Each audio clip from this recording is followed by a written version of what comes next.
Hi everyone, my name is Sanjeev and welcome to Decode AIML YouTube channel. NumPy के series में आज हम लोग देखने वाले हैं statistics and linear algebra built in methods. तो हम लोग आज स्टैटिस्टिक्स और लीनियर अलजेब्रा में जो भी बिल्ट इन मेथड्स होता है जिसके हेल्प से हम लोग स्टैटिस्टिक्स और लीनियर अलजेब्रा के कॉम्प्लेक्स कैलकुलेशन को just in a single line perform कर सकते हैं, वो सारे बिल्ट इन मेथड्स को आज हम लोग देखने वाले हैं, इम्प्लीमेंट करने वाले हैं, हैंड्स ऑन करने वाले हैं। तो चलिए शुरू करते हैं आज का लेक्चर। तो सबसे पहले हम लोग इंपोर्ट करेंगे, इंपोर्ट numpy एस np। इसके साथ ही हम लोग एक और मॉड्यूल इंपोर्ट करेंगे from numpy dot random import rand int as ri। तो रैंड इंट एक फंक्शन होता है जिसके हेल्प से हम लोग क्या करते हैं, एक numpy एरे क्रिएट करते हैं, है ना। तो यहाँ पे हम लोग क्या कर रहे हैं, यहाँ पे हम लोग दो numpy एरे क्रिएट कर रहे हैं जिसका लेंथ 9 है और उसमें वैल्यूज़ 1 to 10 के बीच में रैंडमली लाई करेंगे, ठीक है। और उसको मैं फिर से रीसेट कर दे रहा हूँ 3x3 में, ठीक है। तो चलिए हम लोग numpy, तो चलिए अब हम लोग दोनों मैट्रिक्स को प्रिंट करके देखते हैं, है ना।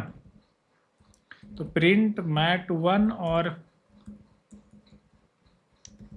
Print mat2। तो यू कैन सी मेरे पास दो मैट्रिक्स है, 3x3 डायमेंशन का मैट्रिक्स है, ठीक है। अब हम लोग क्या चाहते हैं कि जो हमारा मैट्रिक्स 1 है ना, mat1, उसके लिए हम चाहते हैं कि sum of all number in first matrix, मतलब ये जो मैट्रिक्स है इसके मैं हर एक नंबर का सम फाइंड आउट करना चाहता हूँ। तो numpy में एक बिल्ट इन मेथड होता है numpy डॉट सम, जिसके हेल्प से हम लोग मैट्रिक्स के सारे एलिमेंट का सम कर सकते हैं। उसी तरीके से एक और बिल्ट इन मेथड होता है जिसके हेल्प से हम लोग numpy के सारे एलिमेंट का मल्टीप्लिकेशन कर सकते हैं, है ना, या प्रोडक्ट कर सकते हैं। तो इसके अंदर हम लोग दे देंगे mat1। तो ये क्या करेगा, इस मैट्रिक्स के, ये जो हमारा मैट्रिक्स है mat1, इसके सारे एलिमेंट का प्रोडक्ट कैलकुलेट करेगा, ठीक है। तो हमने अभी क्या किया, अभी हमने सारे एलिमेंट को एक साथ प्रोडक्ट किया, एक साथ सम किया। अब हम चाहते हैं कि किसी एक्सिस के अलोंग इसको हम परफॉर्म करें, है ना। मतलब रो वाइज सम फाइंड करें या कॉलम वाइज सम फाइंड करें, या फिर रो वाइज प्रोडक्ट फाइंड करें या कॉलम वाइज प्रोडक्ट फाइंड करें। तो उसमें हम लोग एक्सिस का यूज़ करने वाले, जो कि हमने देखा था पिछले लेक्चर्स में, ठीक है। तो फंक्शन सेम होगा, कुछ भी डिफरेंस नहीं होगा, है ना। बस मैं क्या करूँगा, एक्सिस एक दूसरा आर्गुमेंट पास कर दूंगा, ठीक है, एक्सिस। तो अगर मुझे सारे कॉलम्स का सम चाहिए, हर एक कॉलम के एक्रॉस मेरे को सम फाइंड करना है, तो वहाँ पे एक्सिस हो जाता है 0, है ना। 0 एक्सिस मतलब रो वाइज, और इसमें क्या होता है, कॉलम वाइज ऑपरेशंस परफॉर्म होते हैं, है ना। कि कॉलम 1 का प्रोडक्ट कितना है, कॉलम 0 का प्रोडक्ट कितना है, कॉलम 2 का प्रोडक्ट कितना है, कॉलम 1 का सम कितना है, कॉलम 2 का सम कितना है। तो इस तरीके से हम लोग क्या करते हैं, सारे कॉलम में जो वैल्यूज हैं उसका हम लोग सम फाइंड करते हैं। तो अगर आप देखोगे mat1, तो ये हमारा मैट्रिक्स है। तो देखोगे 3 + 2 + 9 दैट इज 14, है ना। 4 + 9 + 8 दैट इज 21 एंड 8 + 6 + 2 इज 16। इस तरीके से हमने सम कैलकुलेट किया। अब हमें क्या करना है, प्रोडक्ट फाइंड करना है of all the numbers in column. तो अगर मुझे कॉलम के लॉन्ग प्रोडक्ट फाइंड करना है तो मैं दूंगा एक्सिस 0, और रो के लॉन्ग प्रोडक्ट फाइंड करना है तो मैं दूंगा एक्सिस 1, है ना। तो मैं सेम टू सेम यही फंक्शन में यूज़ करूंगा, बस इसमें एक और आर्गुमेंट पास कर दूंगा, एक्सिस इज इक्वल टू 0, है ना। तो इस तरीके से हम लोग कॉलम वाइज प्रोडक्ट फाइंड करते हैं। 3 × 2 × 9, है ना, 54, राइट। अब हमें रो वाइज सम फाइंड करना है ना। तो हमने यहाँ पे क्या किया था, इस सेल में हमने क्या किया था कि हमने कॉलम वाइज सम फाइंड किया था। तो जब कॉलम वाइज सम फाइंड किया था तो एक्सिस हमने दिया था 0।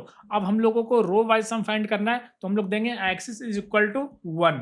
तो इससे क्या होगा कि रो वाइज सम फाइंड होगा, है ना। कैसे, 3 + 4 + 8 15 होता है ना। 2 + 9 + 6 17 होता है। तो हमने क्या किया, हमने रो वाइज सम फाइंड किया। अब हम लोग चाहते हैं रो वाइज प्रोडक्ट फाइंड करना, तो सेम फंक्शन हम लोग यूज कर लेंगे, बस हम लोग एक्सिस को चेंज कर देंगे, है ना। एक्सिस को हम लोग कर देंगे 1। तो इससे क्या होगा, रो वाइज प्रोडक्ट फाइंड हो जाएगा। जैसे 3 × 4 × 8, है ना, दैट इज 96, राइट। अब हम लोग चाहते हैं कि जो हमारा फर्स्ट मैट्रिक्स है ना, इसका मीन फाइंड करें। मीन बोलो या फिर एवरेज बोलो। तो एवरेज हम लोग कैसे फाइंड करते हैं, सारे एलिमेंट का सम divided by total number of element, है ना। तो numpy इसके लिए एक बिल्ट इन फंक्शन प्रोवाइड करता है जिसके हेल्प से हम लोग डायरेक्टली मीन या एवरेज फाइंड करते हैं। तो हम लोग देंगे numpy डॉट मीन और इसके अंदर हम लोग पास कर देंगे mat1। तो इस तरीके से हम लोग एवरेज फाइंड करते हैं या मीन फाइंड करते हैं, मीन वैल्यू फाइंड करते हैं, ठीक है। तो यहाँ पे मैं आपको एक इंपॉर्टेंट बात पहले बताता हूँ, ठीक है, कि जब भी मैं 2D में बात करूँ ना, इन 2D एरे, जब भी मैं 2D में बात करूँ तो जब मैं बोलूँ एक्सिस 0, है ना, एक्सिस 0 जब बोलूँ तो इसमें क्या होता है, रो चेंज होता है और कॉलम कांस्टेंट होता है, ठीक है, कॉलम कांस्टेंट। तो इसके कारण क्या होता है कि हम लोग एक्सिस 0 दे करके ऑपरेशंस परफॉर्म कर सकते हैं फॉर ईच कॉलम, है ना, फॉर ईच कॉलम हम लोग ऑपरेशंस को परफॉर्म कर सकते हैं, लाइक सम, प्रोडक्ट। क्यों परफॉर्म कर सकते हैं? क्योंकि हर एक कॉलम, कोई भी कॉलम को अगर आप पिक करोगे तो उसका जो कॉलम आईडी होगा, है ना, या फिर जो कॉलम नंबर होगा वो कांस्टेंट होगा, 1 2 3 4 ऐसा कोई कांस्टेंट वैल्यू होगा, और उस कॉलम में हर एक एलिमेंट का अलग अलग रो होगा, है ना। तो अगर आप किसी कॉलम को पिक करोगे ना तो उसके हर एक एलिमेंट का कॉलम नंबर सेम होगा, रो नंबर चेंज होगा। इसीलिए जब भी हम लोग एक्सिस 0 बोलते हैं तो उसमें रो चेंज होता है, कॉलम कांस्टेंट होता है, ठीक है। जब हम लोग बोलते हैं एक्सिस इज इक्वल टू 1 तो उसमें क्या होता है कि उसमें कॉलम चेंज करता है और उसमें फिर रो कांस्टेंट होता है, ठीक है। तो अगर हम लोग रो वाइज कुछ ऑपरेशन को परफॉर्म करना चाहते हैं, like operation for each row, अगर हम लोग रो वाइज सम फाइंड करना चाहते हैं, प्रोडक्ट फाइंड करना चाहते हैं, तो in that case we will give x is equal to 1। तो यहाँ पे उल्टा है, एक्स 0 मतलब चीज़ों को, ऑपरेशंस को कॉलम वाइज परफॉर्म करो, एक्सिस 1 मतलब ऑपरेशंस को रो वाइज परफॉर्म करो, है ना।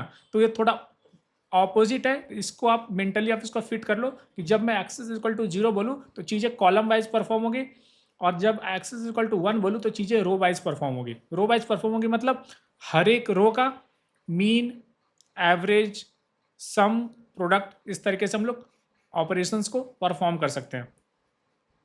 अब हम लोग चलते हैं नेक्स्ट। यहाँ पे हम लोग क्या कर रहे हैं कि जो हमारा मैट्रिक्स था ना, mat1 था, हमारा मैट्रिक्स क्या था, देखोगे ये 3x3 एक 2D numpy एरे था।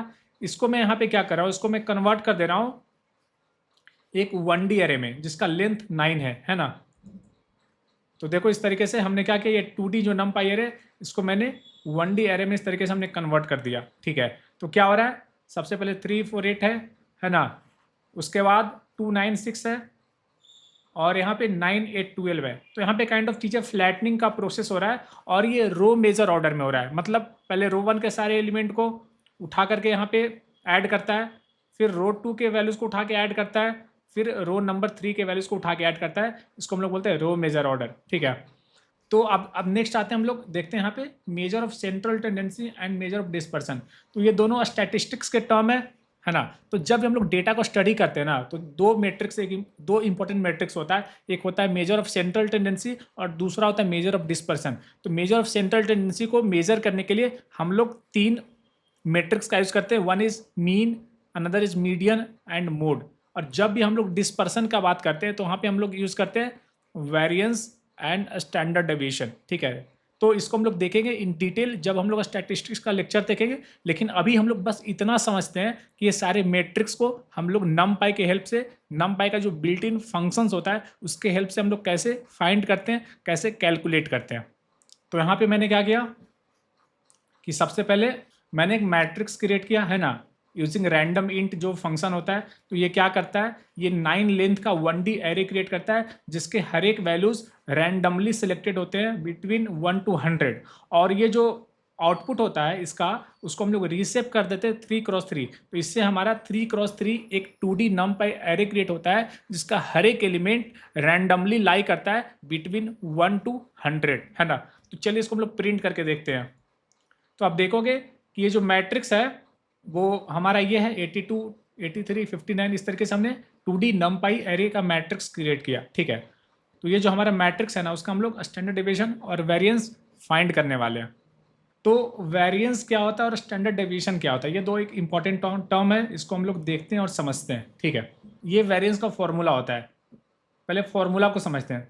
तो वेरिएंस का फॉर्मूला हम लोग कैसे निकालते हैं कि हर एक एलिमेंट, है ना। सबसे पहले हमारे पास मान लो 100 एलिमेंट है, तो हम लोग 100 एलिमेंट का कंबाइंड हम लोग क्या करेंगे, उसका एवरेज या मीन वैल्यू फाइंड करेंगे, ठीक है। एक बार जब हम लोग एवरेज फाइंड कर लिए कि हाँ ये जो 100 एलिमेंट है या जो 100 कैंडिडेट का हमारा मार्क्स है या एज है, उसका एवरेज एज इतना है ना। तो अगर ऐसा समझो कि मेरे पास 100 कैंडिडेट है और हर एक नंबर एक एज को रिप्रेजेंट करता है, तो एवरेज बताएगा कि एवरेज एज कितना है, ठीक है। और उसके बाद हम लोग डिफरेंस करते हैं, मतलब हर एक कैंडिडेट का एज को हम लोग डिफरेंस करते हैं फ्रॉम द एवरेज एज और उसका स्क्वायर कंप्यूट करते हैं, ठीक है। तो हर एक कैंडिडेट का एवरेज एज से डिफरेंस का स्क्वायर कैलकुलेट करते हैं और उसका सम करके उसका एवरेज फाइंड करते हैं, उसको n से डिवाइड करते हैं, ठीक है। मतलब यहाँ पे क्या हो रहा है कि हर एक कैंडिडेट का मार्क्स, जो एवरेज मार्क्स से जो डिफरेंस है उसका स्क्वायर का सम डिवाइडेड बाई n, है ना। इसको हम लोग बोलते हैं वेरिएंस। और स्टैंडर्ड डेविएशन क्या होता है, जो वेरिएंस हमारा आया ना उसका हम लोग सीधे अंडर रूट कर देते हैं, तो वो हो जाता है हमारा स्टैंडर्ड डेविएशन। तो ये वेरिएंस और स्टैंडर्ड डेविएशन ये बताता है कि ऑन एवरेज हमारा जो डेटा है ना, वो मीन या एवरेज से कितना डिस्ट्रीब्यूटेड है, कितना डिफर करता है ऑन एवरेज, है ना। जैसे अगर मेरे पास एवरेज एज समझो कि 30 है, तो जो हमारा सैंपल है उसमें हर एक कैंडिडेट का जो एज है वो ऑन एवरेज जो है वो मीन से कितना डेविएट करता है। तो ये वेरिएंस और स्टैंडर्ड डेविएशन यही एक मैट्रिक्स देता है। बस डिफरेंस इतना होता है कि स्टैंडर्ड डेविएशन का जो यूनिट होता है वो सेम होता है कंपेयर टू सैंपल का इनपुट। क्यों? क्योंकि यहाँ पे देखोगे, यहाँ पे हम लोग स्क्वायर कर रहे हैं और उसके बाद हम लोग अंडर रूट ले रहे हैं, है ना। तो जो यूनिट होगा ना, यूनिट सेम डायमेंशन का होता है ना। लेकिन यहाँ पे जो यूनिट होता है वेरिएंस का वो स्क्वायर के टर्म में होता है, ठीक है। तो ये डिफरेंस होता है वेरिएंस और स्टैंडर्ड डेविएशन में। बस दोनों ये बताता है कि ऑन एवरेज आपका जो डेटा है वो मीन से, है ना, वो कितना वेरी करता है, कितना डिफर करता है। इसीलिए हम लोग इसको बोलते हैं मेजर ऑफ डिस्पर्सन। बाकी डिटेल्स हम लोग देखेंगे इन स्टैटिस्टिक्स। तो चलिए हम लोग इस मैट्रिक्स के सारे एलिमेंट का हम लोग क्या करते हैं, कंप्यूट करते हैं, स्टैंडर्ड डेविएशन और वेरिएंस, है ना। तो numpy का एक बिल्ट इन फंक्शन होता है numpy.std और इसके अंदर हम लोग पास कर देंगे mat1, है ना। तो इस तरीके से हम लोग स्टैंडर्ड डेविएशन फाइंड करते हैं, ठीक है। तो आप देखोगे इतना कॉम्प्लेक्स कैलकुलेशन को जस्ट एक फंक्शन के हेल्प से हमने इंप्लीमेंट किया, तो देख सकते हो it saves a lot of our time, है ना। उसी तरीके से हम लोग वेरिएंस फाइंड करते हैं जस्ट एक सिंगल फंक्शन कॉल। देखो तो you can see the variance. तो अगर आप रिलेशन देखोगे तो अगर इसका स्क्वायर कंप्यूट करोगे ना तो it will be equal to this number, है ना। क्यों? क्योंकि variance is a square of standard deviation, या बोल सकते हो standard deviation is under root of variance, ठीक है। अब हम लोग क्या करें, जो हमारा मैट्रिक्स था, है ना, हमारा 3x3 मैट्रिक्स था, उसको हम लोग क्या करते हैं, उसको हम लोग रीसेप कर देते हैं, उसको हम लोग फिर से उसको 1D वेक्टर में कन्वर्ट कर देते हैं और उसको हम लोग सॉर्ट कर देते हैं, ठीक है। तो हमने ये सॉर्ट करके आपको दिखाया कि इस तरीके से हमारा वैल्यूज़ है ना। अब हम लोग क्या चाहते हैं कि इसका हम लोग मीडियन फाइंड करें। मीडियन होता है मेजर ऑफ सेंट्रल टेंडेंसी, है ना, उसका एक मैट्रिक्स होता है मीडियन। तो हम लोग इसका मीडियन फाइंड करना चाहते हैं। इसका मीडियन हम लोग कैसे फाइंड करेंगे, एक बिल्ट इन फंक्शन होता है numpy.median, ठीक है। numpy का एक बिल्ट इन फंक्शन होता है जिसके हेल्प से हम लोग जो mat1 है उसके सारे एलिमेंट का हम लोग मीडियन फाइंड करते हैं।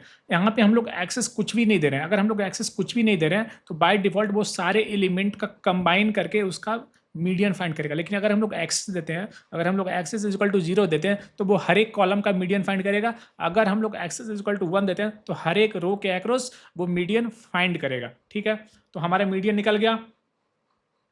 अब हम लोग यहाँ पे क्या करें, हम लोग फिर से एक numpy एरे क्रिएट कर रहे हैं, ठीक है। और उसको हम लोग फिर से रीसेप कर दे रहे हैं, उसका डायमेंशन 10x5 है, ठीक है। तो हमारे पास एक मैट्रिक्स है जो कि एक 2D numpy एरे है जिसका डायमेंशन है 10x5, है ना, ठीक है। अब हम लोग क्या करते हैं कि इसका हम लोग स्टैंडर्ड डेविएशन फाइंड करते हैं एलोंग द कॉलम्स, है ना। हर एक कॉलम में कुछ सेट ऑफ वैल्यूज होंगे, तो हर एक कॉलम के लिए हम लोग स्टैंडर्ड डेविएशन फाइंड करेंगे, है ना। तो टोटल कितने हमारे पास आउटपुट होंगे, that will equal to number of columns, क्योंकि हर एक कॉलम के लिए एक मेरे को एक वैल्यू मिलेगा, है ना। हर एक कॉलम के लिए एक वैल्यू मिलेगा, तो टोटल नंबर ऑफ वैल्यूज कितने मिलेंगे, that will be equal to कितने कॉलम्स हैं, हमारा जो numpy है उसमें कितने कॉलम्स हैं। तो हम लोग डायरेक्टली ये फंक्शन यूज़ करेंगे जो हमने ऊपर यूज़ किया था, है ना, सेम। बस हम लोग इसमें एक दूसरा आर्गूमेंट पास कर देंगे एक्सिस। तो एक्सिस पास करने से हम लोग ये डिफाइन करते हैं कि हाँ आप रो के एक्रॉस निकालो या कॉलम के एक्रॉस निकालो। तो मुझे क्या करना है, along द कॉलम्स, है ना, कॉलम्स के लिए निकालना है। तो कॉलम्स के लिए निकालना है मतलब एक्सिस जीरो, हमने देखा था उल्टा होता है चीज़ें। एक्सिस जीरो मतलब कॉलम के लिए निकलेगा, एक्सिस वन मतलब रो के लिए निकलेगा, ठीक है। तो यहाँ पे हम लोग दे देंगे axis is equal to zero. तो आप देख सकते हो कि मेरे को, अच्छा मेरे को मैट टू के लिए निकालना है, ठीक है। तो आप देखोगे कि मैट टू का डायमेंशन क्या था, that was 10 row and 5 columns, है ना। और जब हमने स्टैंडर्ड डेविएशन फाइंड किया और उसमें हमने आर्गुमेंट दिया x is equal to zero, तो वो हर एक कॉलम के लिए कंप्यूट करता है। तो मेरे पास टोटल 4 कॉलम्स हैं, column 1, column 2, column 3, column 4 and column 5। मेरे पास टोटल 5 कॉलम्स हैं। तो हर एक कॉलम के लिए ये एक स्टैंडर्ड डेविएशन वैल्यू देगा। तो आप देख सकते हो जो आउटपुट है दैट इज ऑफ लेंथ 5, मतलब हर एक कॉलम के लिए एक स्टैंडर्ड डेविएशन वैल्यू है ना। तो इस तरीके से हम लोग किसी कॉलम या किसी रो के अक्रॉस हम लोग कुछ कंप्यूटेशन कर सकते हैं, कुछ मैट्रिक्स फाइंड कर सकते हैं। अब हम लोग एक नेक्स्ट टॉपिक देते हैं जो कि है परसेंटाइल, है ना। तो परसेंटाइल बताता है कि कितने वैल्यू उस परसेंटेज के बिलो है ना। जैसे अगर परसेंटाइल 50 है तो 50% वैल्यू उससे कम है ना। तो अगर मैं एक सैंपल या एरे ऑफ एलिमेंट का परसेंटाइल निकालूं और वो कुछ वैल्यू देगा, मतलब वो ये बताएगा कि 50% value that is below that specific value, है ना। 50% एलिमेंट का जो वैल्यू है उसका इससे कम है ना। अगर परसेंटाइल में 90 परसेंटाइल निकालूं तो वो ये बताएगा कि यक्स से नीचे 90% एलिमेंट है, ठीक है। चलिए पहले हम इसको एग्जाम्पल से देखते हैं और फिर इसको समझते हैं। तो हमारे पास एक मैट्रिक्स है, ठीक है, और ये हमारा मैट्रिक्स है। पहले मैं इसको आपको सॉर्ट करके दिखाता हूँ, है ना। इस तरीके से हमने सॉर्ट कर दिया। तो ये हमारा सॉर्टेड मैट्रिक्स है और ओरिजिनल मैट्रिक्स हमारा ये है जिसमें टोटल 20 एलिमेंट्स हैं, ठीक है। अब हम लोग निकालते हैं 50 परसेंटाइल। तो हम लोग क्या करेंगे, सीधे हम लोग लिखेंगे नम पाई डॉट परसेंटाइल, है ना। तो इसको हम लोग कंप्यूट करेंगे तो it will give me value 47.5।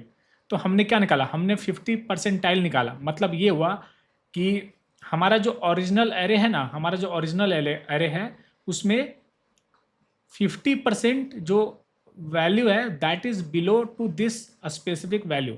मतलब इसमें जो हमारा ओरिजिनल एरे है उसमें अगर आप निकालोगे कि 47.5 से कम कितने वैल्यूज हैं तो दैट विल बी 50%। कैसे, आप देखोगे कि 47.5 से कम कितने, टोटल 10 एलिमेंट हैं आउट ऑफ 20, तो दैट इज 50%। उसी तरीके से अगर हम लोग 90 परसेंटाइल निकालेंगे, है ना, 90 परसेंटाइल, तो it will give one value that will B 84.3। मतलब ये हुआ कि अगर आप 84.3 निकालोगे तो टोटल जो नंबर ऑफ एलिमेंट होंगे दैट विल बी 90%। तो यहाँ पे आप देख सकते हो कि 18 आउट ऑफ 20 जो एलिमेंट हैं that is less than this 84.3 value, है ना। इसका मतलब ये हुआ कि 90% जो टोटल एलिमेंट है उसका वैल्यू इस वैल्यू से कम है। तो इस तरीके से हम लोग परसेंटाइल निकालते हैं। या फिर जब हम लोग स्टैटिस्टिक्स पढ़ेंगे तो उसमें एक और भी फंक्शन होता है, उसको हम लोग बोलते हैं क्वांटाइल्स, है ना। तो क्वांटाइल्स 0 to 1 लाई करता है, परसेंटाइल्स 0 to 100 लाई करता है। बस यही डिफरेंस होता है, बाकी जो उसका एक्चुअल मीनिंग होता है वो सेम होता है, वो कुछ भी चेंज नहीं करता है, ठीक है। अब हम लोग देखते हैं कोरिलेशन एंड कोवेरियंस, है ना। तो कोरिलेशन जो होता है, कोरिलेशन एक बहुत ही इंपॉर्टेंट मैट्रिक्स होता है। इसका हम लोग मशीन लर्निंग में बहुत ज़्यादा यूज़ करते हैं। इसका हम लोग मशीन लर्निंग में यूज़ इसीलिए ज़्यादा करते हैं क्योंकि ये हमें बताता है कि आउट ऑफ 2 फीचर्स, लाइक अगर मेरे पास ट्रेनिंग डेटा है उसमें मेरे पास 20 फीचर्स है ना, 20 एट्रीब्यूट्स है, तो वो ये बताता है कि कौन कौन से 2 एट्रीब्यूट आपस में रिलेटेड है ना। जैसे अगर मैं ये बोलूँ कि मेरे पास एक एट्रीब्यूट है कि कितने नंबर ऑफ बेडरूम्स, और एक और एट्रीब्यूट है प्राइस, है ना। तो आप देखोगे कि नंबर ऑफ बेडरूम्स और प्राइस, ये ऑब्वियसली हम ये कह सकते हैं कि it is related. Number of rooms अगर इंक्रीज होगा तो उसका जो प्राइस होगा वो इंक्रीज होगा, राइट। तो ये दोनों जो एट्रीब्यूट है वो हाईली कोरिलेटेड है। तो ये एक मैट्रिक्स होता है जिसके हेल्प से हम लोग ये कह सकते हैं कि कोई भी 2 एट्रीब्यूट वो कोरिलेटेड है या नहीं, ठीक है। तो इसका यूज हम लोग मशीन लर्निंग में करते हैं कि जो ट्रेनिंग डेटा है ना उसमें जो भी कोरिलेटेड एट्रीब्यूट्स होते हैं उसको हम लोग ड्रॉप करते हैं, ठीक है। अगर मेरे पास 3 एट्रीब्यूट्स हैं जो आपस में कोरिलेटेड हैं तो मैं n-1 एट्रीब्यूट, मतलब 3 में से 2 एट्रीब्यूट को मैं ड्रॉप कर दूंगा। इससे क्या होगा, डेटा का साइज छोटा हो जाएगा, डेटा का डायमेंशन कम हो जाएगा, ट्रेनिंग का टाइम सेव होगा, विजुअलाइजेशन का टाइम सेव होगा, और इससे क्या होगा कि ओवर फिटिंग, है ना, या नॉइज हमारे मॉडल में कम होगा। तो ये सारे बहुत इंपॉर्टेंट यूज केस होता है जब हम लोग का स्टैटिस्टिक्स पढ़ेंगे तो हम लोग कोरिलेशन, कोवेरिएंस, ये सारे को हम लोग अच्छे से डिराइव करेंगे, समझेंगे क्या डिफरेंस होता है कोरिलेशन में, कोवेरिएंस में, क्या होता है कोरिलेशन मैट्रिक्स, क्या होता है कोवेरिएंस मैट्रिक्स। ठीक है, तो हमारे पास दो नमपाई एरे है। ठीक है, तो अगर हम लोग ए और बी, है ना, हमने रैंडमली दो ए और बी दो नमपाई एरे क्रिएट किया। ठीक है, पहले मैं इसको प्रिंट करके दिखाता हूँ, प्रिंट ए कॉमा बी, सॉरी ए कॉमा बी। तो आप देख सकते हो मेरे पास दो नमपाई एरे है ना, दोनों का लेंथ 20 है। ठीक है, और मैंने दोनों में रैंडमली वैल्यूज को ऐड कर दिया है। ठीक है, तो अगर मैं ये बोलूँ कि just to for realistic assumption, है ना, या रियल लाइफ से चीज़ों को रिलेट करने के लिए अगर मैं ये बोलूँ कि ए मुझे ये बताता है कि नंबर ऑफ बेडरूम्स कितने हैं। ठीक है, ए बताता है कि नंबर ऑफ बेडरूम्स कितने हैं, और बी हमारा बताता है कि उसका प्राइस क्या है ना, उस हाउस का प्राइस क्या है। ठीक है, आप ऐसे समझो। ठीक है, तो ये ए बताता है नंबर ऑफ बेडरूम्स कितने हैं और बी बताता है कि प्राइस कितना है। और अगर मैं ये दोनों जो एट्रीब्यूट है, तो अगर मैं इसका कोरिलेशन फाइंड करूं तो you can see the values 0.38 या 0.38, है ना। तो ये बताता है कि दिस इज लेस कोरिलेटेड, ये कोरिलेटेड नहीं है ना। अगर कोरिलेटेड होगा तो द वैल्यू शुड बी 0.8, 0.9, ये दो मतलब हुआ दोनों पॉजिटिवली कोरिलेटेड है। अगर -0.8 -0.9 मतलब दोनों निगेटिवली कोरिलेटेड है ना। तो पॉजिटिवली कोरिलेशन का मतलब हुआ कि जैसे जैसे नंबर ऑफ बेडरूम्स बढ़ेंगे प्राइस भी लीनियरली बढ़ता जाएगा, मतलब दोनों पॉजिटिवली कोरिलेटेड है, एक बढ़ने से दूसरा बढ़ रहा है। ठीक है, और दूसरा होता है निगेटिवली कोरिलेटेड, है ना। जैसे अगर एक ऐसा मैट्रिक्स सोचो कि एज एक एट्रीब्यूट है, दूसरा इनर्जी एक एट्रीब्यूट है, तो जैसे जैसे एज बढ़ेगा आउट ऑफ लाइक 20-30 के बाद जैसे जैसे एज बढ़ेगा इनर्जी क्या होगा, ड्रॉप होता जाएगा, मतलब दोनों निगेटिवली कोरिलेटेड है ना। और कुछ कुछ एट्रीब्यूट्स रिलेटेड हो ही नहीं सकते हैं। ठीक है, तो यहाँ पे आप देखोगे हमने रैंडमली नंबर्स को जनरेट किया, तो ये दोनों जो वैल्यूज हैं ये दोनों नॉट कोरिलेटेड, ये दोनों कोरिलेटेड नहीं है। ठीक है, तो इसीलिए अगर हम लोग इसको प्लॉट करेंगे तो मैटप्लॉटलिब एक मॉड्यूल होता है जिसके हेल्प से हम लोग क्या करते हैं, हम लोग प्लॉट करते हैं, हम लोग डायग्राम प्लॉट करते हैं, ग्राफ प्लॉट करते हैं, जिससे हम लोग चीज़ों को विजुअलाइज करते हैं, है ना।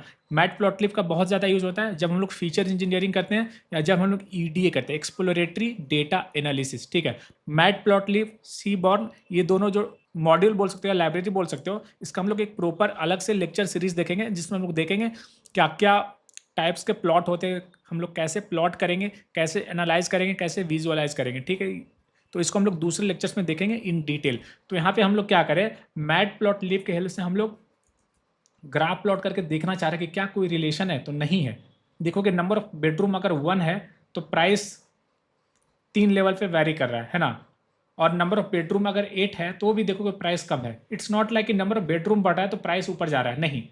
तो ये ग्राफ हमें ये बताता है कि दोनों एट्रीब्यूट्स कोरिलेटेड नहीं है ना। तो जो कोरिलेशन कॉफिशिएंट है ये एक न्यूमेरिकल मेट्रिक है, ये न्यूमेरिकली बताता है कि दोनों कोरिलेटेड नहीं है। और ये जो ग्राफ है ये विजुअली बताता है कि दोनों कोरिलेटेड नहीं है। ठीक है, तो कभी कभी क्या होता है कि चीज़ें विजुअली ज़्यादा समझ में आती है, मेट्रिक्स समझ में कम आता है ना। तो इसीलिए हम लोग डिपेंडिंग अपॉन यूज केस हम लोग अलग अलग मेट्रिक्स का यूज़ करते हैं या अलग अलग विजुअलाइजेशन टेक्निक का यूज़ करते हैं फॉर आवर यूज केस।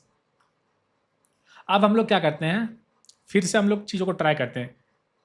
ए जो है ये मैंने एक रैंडमली 20 साइज का एक एरे क्रिएट किया। ठीक है, और बी को मैंने क्या किया है, बी को मैंने कर दिया 2 टाइम्स ए प्लस सम रैंडम नॉइज। ये क्या है, रैंडम नॉइज है। रैंडम नॉइज कैसे है, मैंने रैंडम मॉड्यूल के हेल्प से मैं 20 लेंथ का एरे क्रिएट कर रहा हूँ, है ना। और जो ए जो हमारा एरे है उसमें मैं उसको सम कर दे रहा हूँ। तो ये जो रैंडमली जो मैं जनरेट कर रहा हूँ वैल्यूज़, है ना, तो इसमें मोस्ट ऑफ द वैल्यूज 0 और 1 के बीच में लाई करेगा, 0, 1 और -1।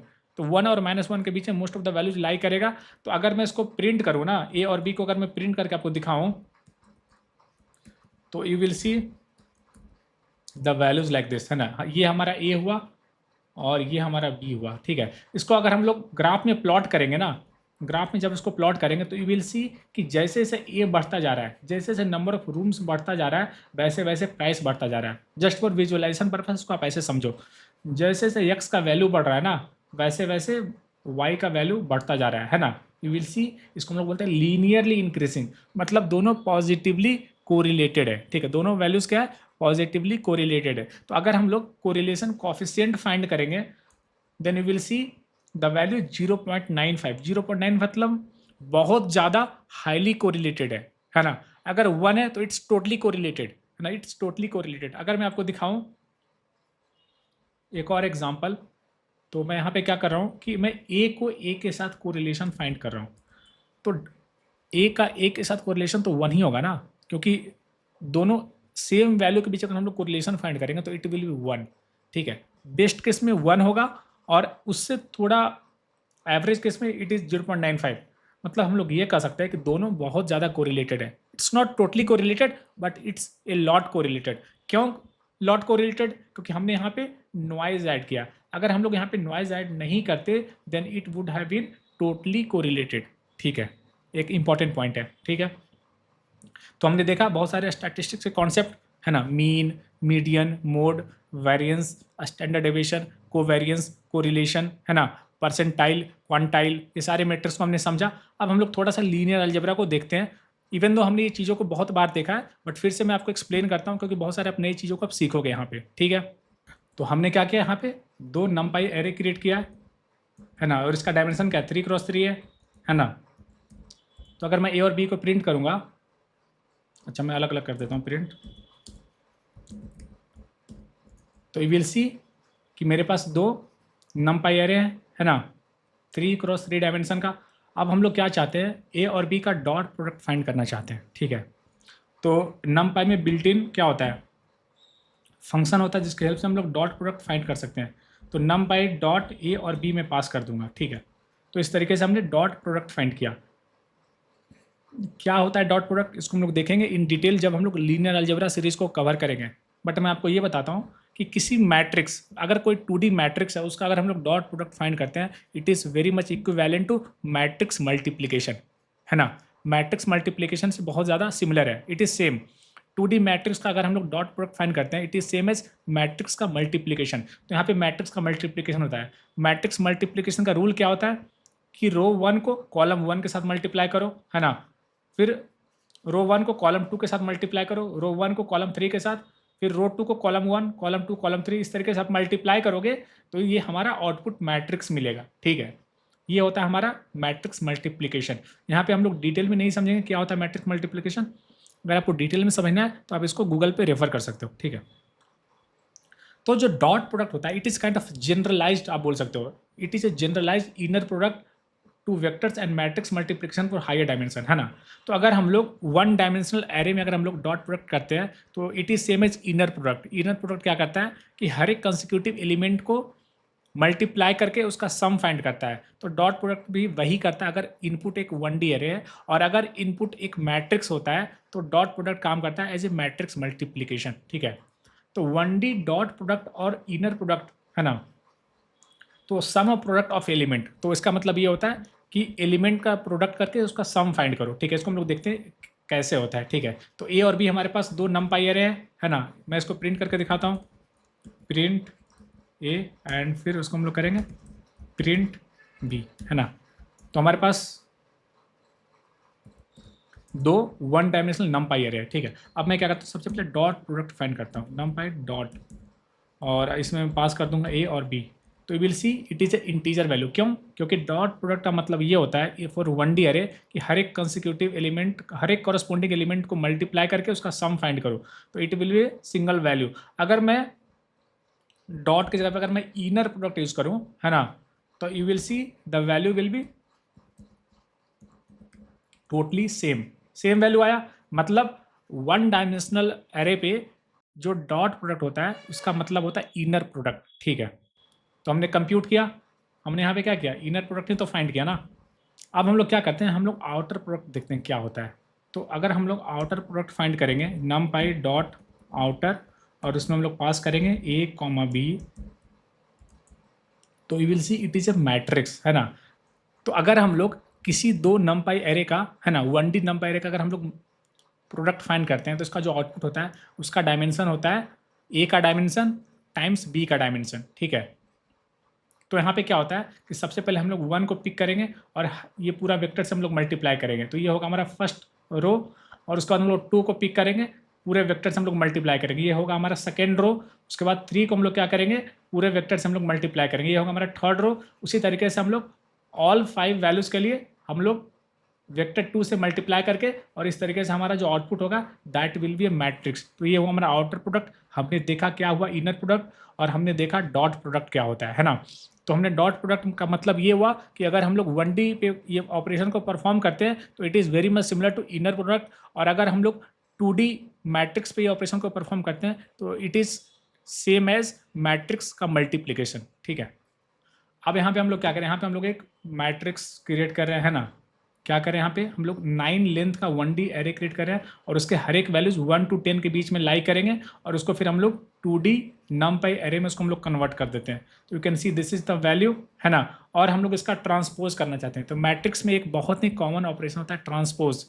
ट्रांसपोज में क्या होता है, हर एक रो को कॉलम में कन्वर्ट कर दो, है ना। तो अगर ये एक रो है, इसको हम लोग कॉलम 1 बना दो, रो 2 को कॉलम 2 बना दो, और रो 3 को कॉलम 3 बना दो, तो जो आउटपुट मैट्रिक्स होगा वो होगा transpose of original matrix A. तो हम लोग ट्रांसपोज कैसे फाइंड करते हैं नमपाई में, तो हम लोग देखते हैं नमपाई में एक बिल्ट इन फंक्शन होता है नमपाई डॉट ट्रांसपोज। तो इसके हेल्प से हम लोग किसी भी मैट्रिक्स का ट्रांसपोज फाइंड कर सकते हैं। तो अगर आप देखोगे दोनों में डिफरेंस, तो यहाँ पे क्या डिफरेंस है, यहाँ पे जो रो 1 है वो यहाँ पे कॉलम 1 हो जाता है, यहाँ पे जो रो 2 है वो कॉलम 2 हो जाता है, और यहाँ पे जो रो 3 है वो यहाँ पे कॉलम 3 हो जाता है। इस तरीके से हम लोग ट्रांसपोज फाइंड करते हैं। ठीक है, यहाँ पे हम लोग क्या करें, यहाँ पे हम लोग फिर से एक 3x2 डायमेंशन का एक नमपाई एरे हम लोग क्रिएट करें, and this is the output, है ना। ये 3x2 डायमेंशन का एक नमपाई एरे है। ठीक है, अब हम लोग क्या करते हैं, इसका ट्रांसपोज हम लोग फाइंड करते हैं। ठीक है, तो नमपाई डॉट ट्रांसपोज, और यहाँ पे हम लोग पास कर देंगे b, है ना। तो इस तरीके से हमने ट्रांसपोज फाइंड किया। तो आप देखोगे जो रो 1 था वो कॉलम 1 हो गया, रो 2 कॉलम 2, एंड रो 3 कॉलम 3 हो गया। तो इसका ओरिजिनल डायमेंशन था 3x2, और इसका डायमेंशन हो जाएगा 2x3। तो जो ओरिजिनल डेटा होता है उसका अगर डायमेंशन a×b है, तो जो ट्रांसपोज होता है उसमें डायमेंशन रिवर्स हो जाता है। ठीक है, डायमेंशन रिवर्स हो जाता है। तो आप देख सकते हो यहाँ पे डायमेंशन 3x2 से डायमेंशन हो गया 2x3। ठीक है, अब हम लोग चाहते हैं मैट्रिक्स का मल्टीप्लिकेशन करना। ठीक है, तो मैट्रिक्स का मल्टीप्लिकेशन हम लोग कैसे कर सकते हैं, डॉट का यूज करके नमपाई डॉट, है ना, और इसमें हम लोग पास कर देंगे b, और b ट्रांसपोज का मल्टीप्लिकेशन करना है। ठीक है, तो अगर हम लोग b, b देंगे तो इट विल नॉट वर्क। क्यों वर्क नहीं करेगा, क्योंकि इसका डायमेंशन है 2x3, है ना।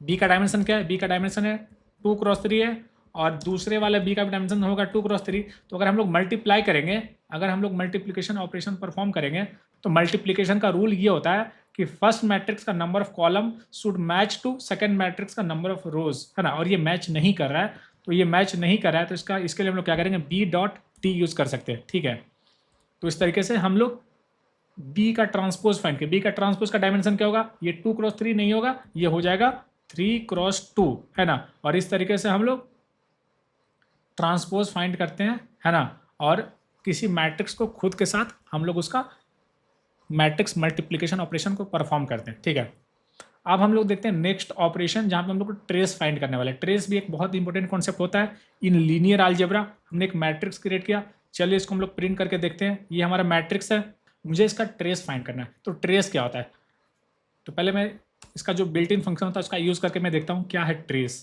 तो नमपाई डॉट ट्रेस, है ना, और इसमें पास कर दूंगा a, है ना। तो you will see the trace is 15। तो ट्रेस क्या होता है, तो ट्रेस होता है जो भी डायगोनल एलिमेंट होता है। ठीक है, तो बहुत सारे डायगोनल होते हैं नमपाई में, बहुत सारे डायगोनल होते हैं, या नमपाई के कॉन्सेप्ट में बहुत सारे डायगोनल होते हैं। As per mathematics diagonal mainly होता है मेन डायगोनल, लेकिन नमपाई के कॉन्सेप्ट में ये जो 3 है, 3, 4, 2 और 6, ये हुआ हमारा मेन डायगोनल। मेन डायगोनल मतलब नमपाई एरे के बहुत सारे एलिमेंट जहाँ पे रो नंबर कॉलम नंबर के इक्वल होता है, उसको हम लोग बोलते हैं मेन डायगोनल। ठीक है, वो सारे एलिमेंट को कंबाइन कर लिए हम लोग बोलते हैं मेन डायगोनल, है ना। तो यहाँ पे 3 क्या है, इसका row number column number 0, 0, 1, 1, 2, 2 and 3, 3, है ना। तो ये सारे एलिमेंट को अगर मैं कंबाइन कर दूंगा तो इसको हम लोग बोलेंगे मेन डायगोनल। और ट्रेस होता है जो मेन डायगोनल है ना, यहाँ पे ट्रेस है जो मेन डायगोनल है उसके सारे एलिमेंट का सम, दैट इज ट्रेस। तो 3 + 4 7, 7 + 2 9, एंड 9 + 6 15। तो ये हुआ हमारा ट्रेस। तो अगर मैं ट्रेस फंक्शन के अंदर अगर कुछ भी आर्गुमेंट पास ना करूँ अदर देन द मैट्रिक्स, तो बाय डिफॉल्ट वो मेन डायगोनल का एलिमेंट का सम फाइंड करता है, वो मेन डायगोनल को कंसीडर करता है ट्रेस फाइंड करने के लिए। लेकिन अगर मैं अगर मैं अदर देन मेन डायगोनल है ना, दूसरे डायगोनल का अगर मैं ट्रेस फाइंड करना चाहता हूँ, उसको हम लोग कैसे करेंगे, ठीक है।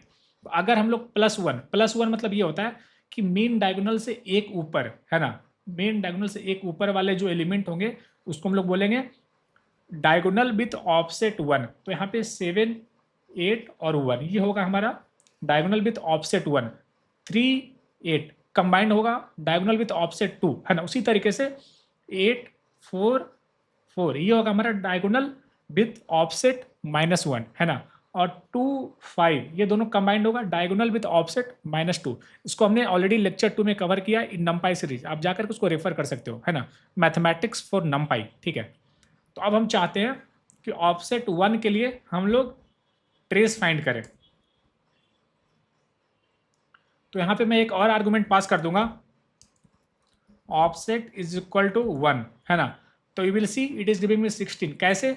7 + 8 + 1 16 है ना। अब मैं चाहता हूँ -1 वाले जो ऑफसेट डायगोनल है उसका मैं ट्रेस फाइंड करूँ है ना। तो now I will give offset is equal to -1 है ना। तो ये कितना दे रहा है? 16। कैसे? 8 + 4 12 + 4 16। तो हमने क्या किया? हमने कंप्यूट किया ट्रेस है ना। तो आई होप आपको आज का लेक्चर बहुत अच्छे से समझ में आया होगा। इस लेक्चर का इंटेंशन आपको स्टैटिस्टिक्स या लीनियर अलजेब्रा पढ़ाना नहीं था। इस लेक्चर का इंटेंशन बस आपको ये बताना था कि नमपाई में बिल्ट इन फंक्शंस होते हैं जिसके हेल्प से हम लोग कॉम्प्लेक्स लीनियर अलजेब्रा या फिर स्टैटिस्टिक्स के ऑपरेशंस को हम लोग परफॉर्म कर सकते हैं by just a single built in function call है ना। तो क्या होता है ये सारे कॉन्सेप्ट, इसको हम लोग डिटेल में देखेंगे जब हम लोग लीनियर अलजेब्रा के सीरीज में जाएंगे या फिर जब हम लोग स्टैटिस्टिक्स के सीरीज में जाएंगे और चीज़ों को बहुत ही डीप जाके कवर करेंगे, ठीक है। मेरा इंटेंशन सिलेबस कंप्लीट करना नहीं है, मेरा इंटेंशन है वो सारे कंटेंट आपको पढ़ाना जो कि इंटरव्यूज में पूछे जाते हैं। हम लोग वो पढ़ाते हैं जो पूछा जाता है, वो नहीं पढ़ाते हैं जो आसान होता है, ठीक है। तो आई होप आपको आज का लेक्चर बहुत अच्छे से समझ में आएगा। मिलते हैं अगले लेक्चर में एक नए टॉपिक के साथ। Till then bye, happy learning.